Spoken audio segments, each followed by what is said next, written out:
السلام علیکم ناظرین، آئیے اسلام کی کچھ بنیادی باتیں جانتے ہیں۔ عن انس انہ قال قال رسول اللہ صلی اللہ علیہ وسلم من صلى صلاتنا واستقبل قبلتنا واكل ذبيحتنا فذلك المسلم الذي له ذمة الله وذمة رسوله فلا تغفر الله في ذمته، رواہ البخاری۔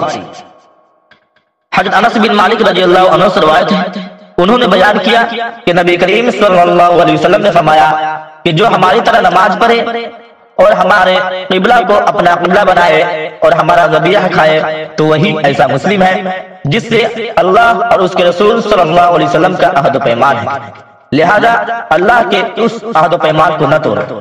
صحیح بخاری۔